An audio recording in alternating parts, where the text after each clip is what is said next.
ये वो दुपट्टा नहीं था, ये उसकी मौत का परवाना था। अल्लाह ना करे कि इस तरह के कपड़े किसी के नसीब में हो। एक कातला बन गई, एक मकतूल बन गया। ये उनकी शादी के थे, उन्होंने ये खोलने थे, देखने थे, और अब शायद नाज़रीन ये कोई भी ना खोले। सुहाग रात तो वो फिर अधूरी रह गई। उसको क्या पता था कि जो मेरे नाम की आने वाली है, जिसने मेरे निकाह पे साइन किए है, वो मेरी नहीं है, वो किसी और की है। कहती है पीछे हट जाओ, मुझे हाथ ना लगाना, मैं तुम्हारी नहीं हूँ, मैं किसी और की हूँ। देखा, तुम तो मेरी दुल्हन हो, मेरी बीवी हो, मेरी शरीक है, याद हो, तो तीसरा क्यों? उसने कहा नहीं, तुम मुझे हाथ नहीं लगा सकते। आपने मेरे साथ क्या जुल्म कर दिया? मुझे जो आपने ब्याह के मेरे लिए लाया है, वो मेरी शरीक हयात नहीं है, वो मेरी दुश्मन है, वो किसी और की है। बिस्मिल्लाहिर्रहमानिर्रहीम। मैं हूं आपका होस्ट राना दिलशाद। नाज़रीन, आज मैं उस घर में मौजूद हूं जहां पर माँ एक दुल्हन, एक बहू नहीं बल्कि एक नागन और एक डाइन को ब्याह कर इस घर में लाई। इस घर में क्या आई? इस घर से खुशियां रूठ गई। ये वो कमरा है जहां पर दुल्हन को ब्याह के लाया गया, और शादी के अगले रोज उसने अपने ही दूल्हे को कत्ल कर दिया।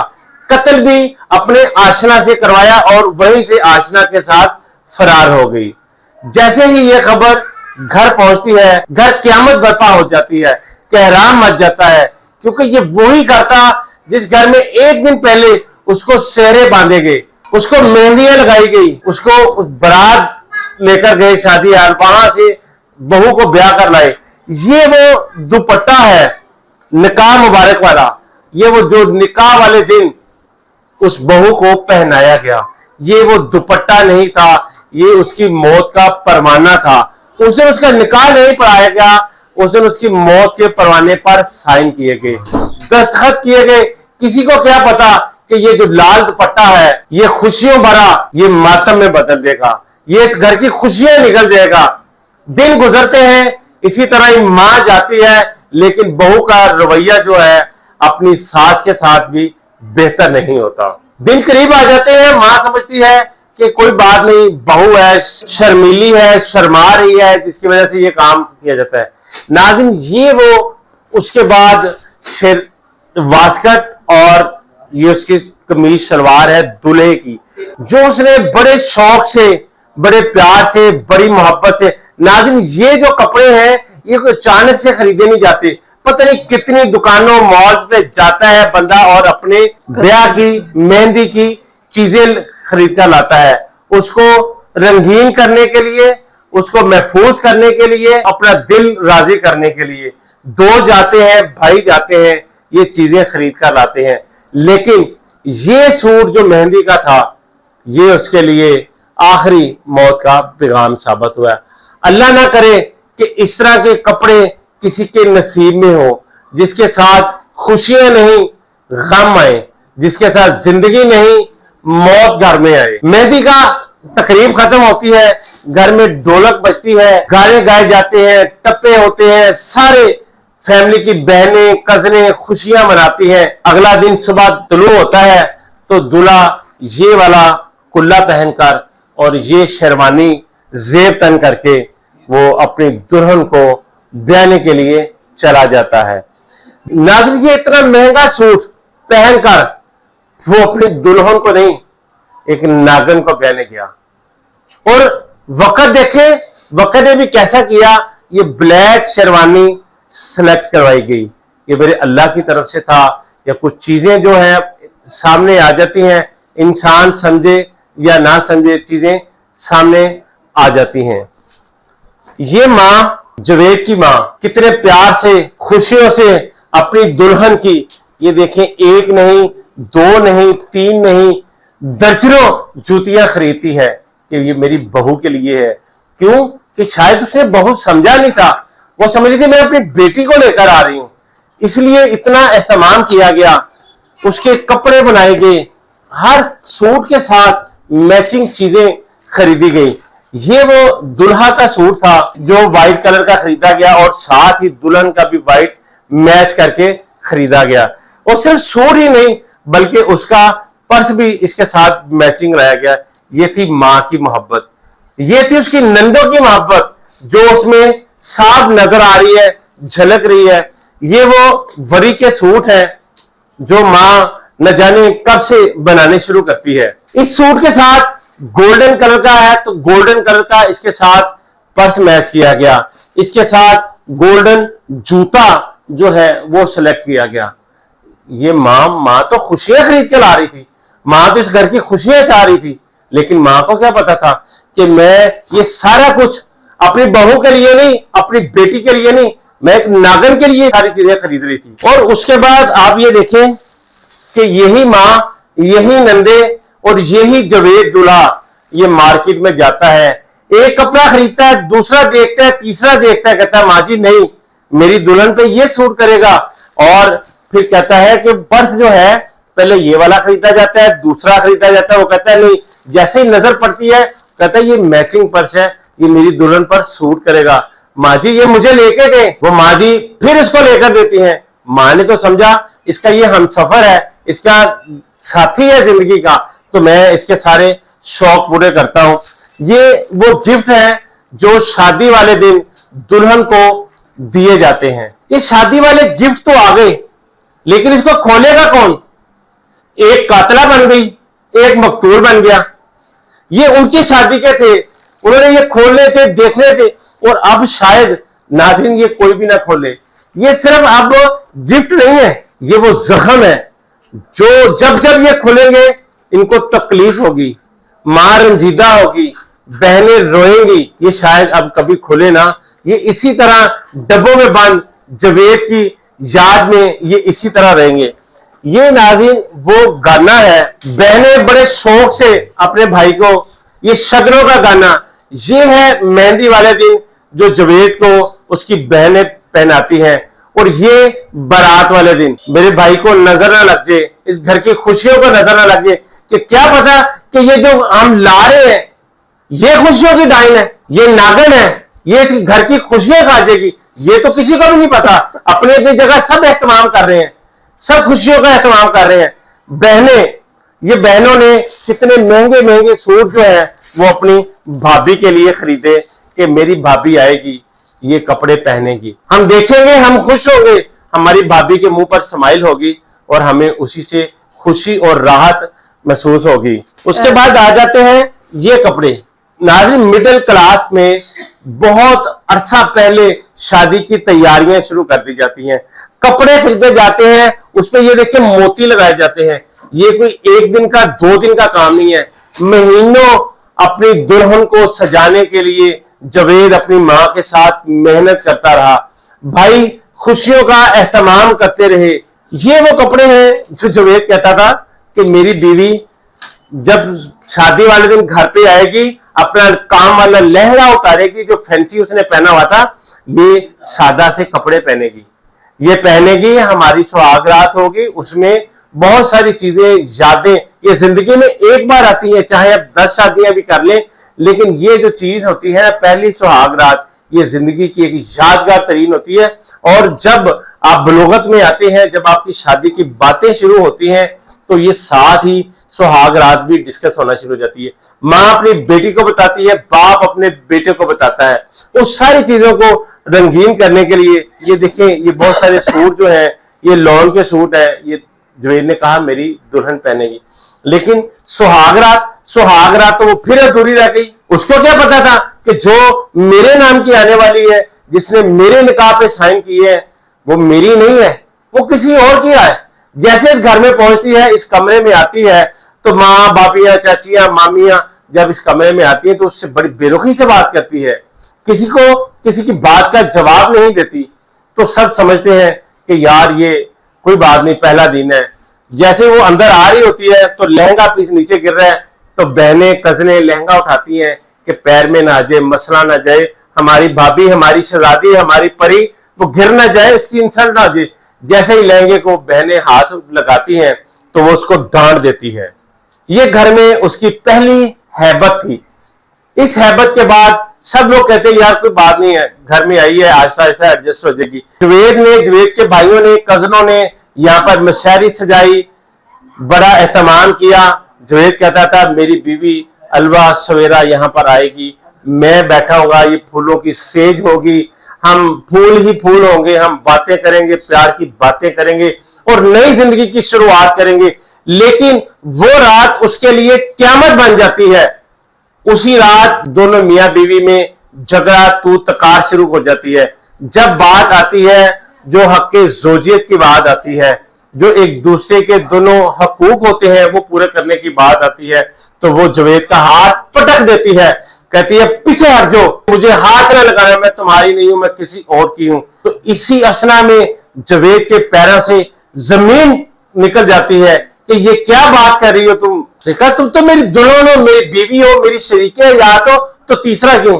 उसने कहा नहीं, तुम मुझे हाथ नहीं लगा सकते, अगर तुम मुझे हाथ लगाओगे तो मैं अपनी जान दे दूंगी। जवेद कंप्रोमाइज करता है, कोई बात नहीं, दिन गुजरेंगे, ठीक हो जाएंगे। फिर जवेद को कमरे से बाहर वो भेज देती है। जवेद इसी सहन में बाहर अपना रात गुजारता है। नानी पूछती है, माँ पूछती है कि बेटा क्या हुआ, मामियां पूछती हैं, खाला पूछती है, वो कहता है कुछ ना हुआ। लेकिन सबको ये बात खटक जाती है कि दाल में कुछ काला है।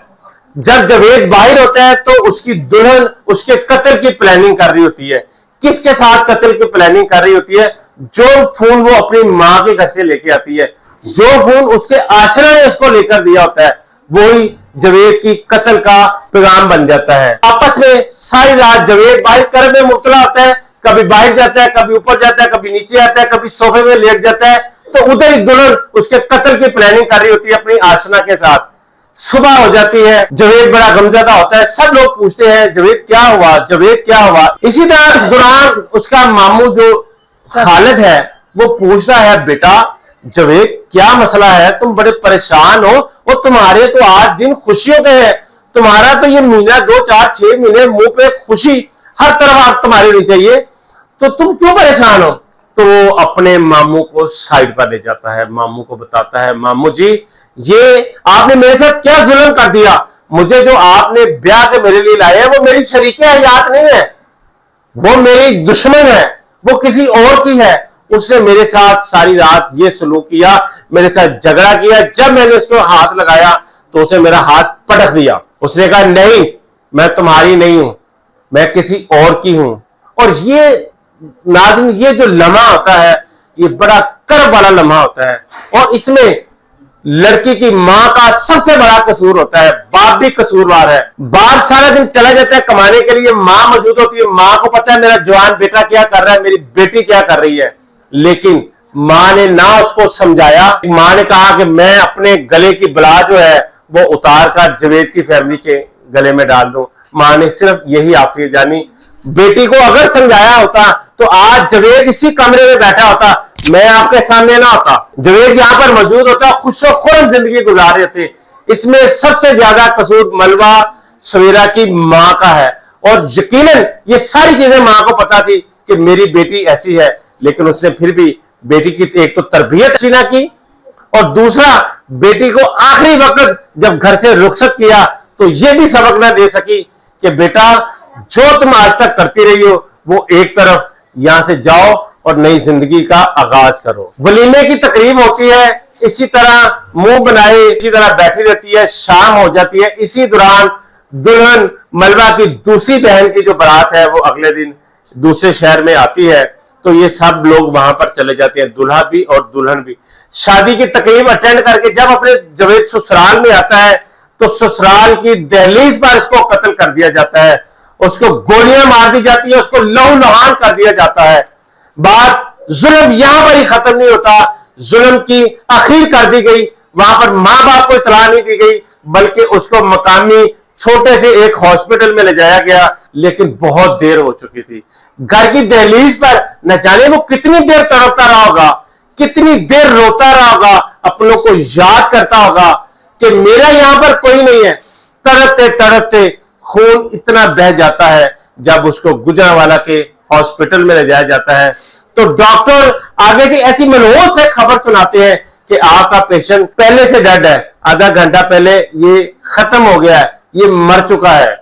जब इसकी खबर उसके चाचू तक पहुंचती है, उसको कॉल की जाती है कि आ जाओ और अपने बेटे की लाश ले जाओ। ये बात सुनने की देर थी, चाचे सख्ते में आ गए, मामूओं को बताया, सख्ते में आ गए, जाकर हालात का पता किया कि क्या कोई मजाक तो नहीं कर रहा, ये इतनी संगीन खबर कि आज तो उसका वलीमा था, तो कैसे कत्ल कर दिया, किसने कत्ल कर दिया, और उसके ससुराल में कत्ल कर दिया, उसके ससुराल में आज पहला दिन था। ये बात देखने के लिए जब चाचा और मामा हॉस्पिटल पहुंचते हैं तो उसकी खून आलूद लाश वहां पर उनको मिलती है।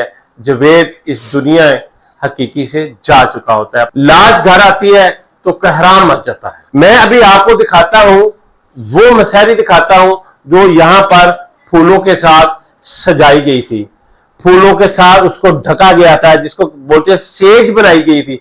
मैं आपको वो दिखाता हूं। नाज़रीन, मेरे अक्ब में जो आप फर्नीचर देख रहे हैं, ये सारा फर्नीचर, ये फर्नीचर है, ये फर्नीचर है, दूसरा जहेज का सामान है।